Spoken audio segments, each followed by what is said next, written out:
Hi friends, स्वागत है आपका एक न्यू वीडियो में। ये हमारी बीआरबी की साइड है। आप देख सकते हैं पाइपलाइन हो चुकी है, क्योंकि नाइट में ही काम हुआ था तो उसकी वीडियो में डाल नहीं पाया था। आप देख सकते हैं ये 5 आउटडोर हैं 20-20 HP के, और कमिश्निंग हो चुकी है। कुछ में प्रॉब्लम आ रही थी। ये एचयू से कनेक्टेड सर्किट है। इसमें 90 टन का एचयू है, तो एचयू से कनेक्टेड है।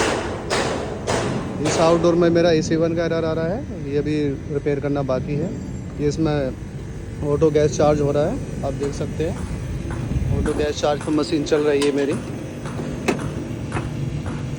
और गाइस, सीढ़ी का कोई इंतज़ाम था नहीं यहाँ पे ऊपर आने के लिए सिलेंडर, तो हमने इसको सिलेंडर नीचे से ही ऑटो गैस चार्ज कर रहे हैं क्वार्टर का पाइप लगा कर। देख सकते हैं आप, एचयू भी इसका कनेक्टेड है, चल रहा है। वो 90 टन का एचयू है, दिखाऊंगा मैं आपको। तो फ्रेंड्स, जो हमारे आउटडोर लगे हैं उसी से हमारा ये देख सकते हो, ये हमारा काफ़ी बड़ा बिग साइज़ का एचयू है, कनेक्टेड है, वो चल रहा है। आपको साउंड भी सुन पा रहे होंगे।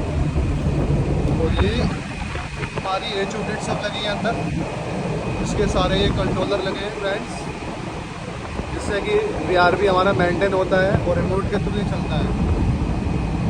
5 आउटडोर है, 5 कंट्रोलर, 5 एचयू किट और 5 इसके हैंडसेट लगे हैं फ्रेंड्स। हमने सभी टेम्परेचर को डाउन कर दिया है। 5 के 5 हैंडसेट का टेम्परेचर 16 ऑलरेडी हमने कर रखा है, और पूरा सिस्टम ये फ्रेंड चल रहा है। आप देख सकते हैं लास्ट मंथ में ये पूरा कमिश्निंग हुआ था, और अच्छी चिल्डनेस भी आप देख सकते हैं। पाइपों पे पूरे सर्किट, सारे के सारे सर्किट अच्छे से चल रहे हैं फ्रेंड्स। अब देखते हैं प्रॉब्लम कहाँ आ रही है, रिटर्न ज़्यादा है या एयर फ्लो कम है एचयू का फ्रेंड्स। देखते हैं, काफ़ी बड़ा एचयू है ये।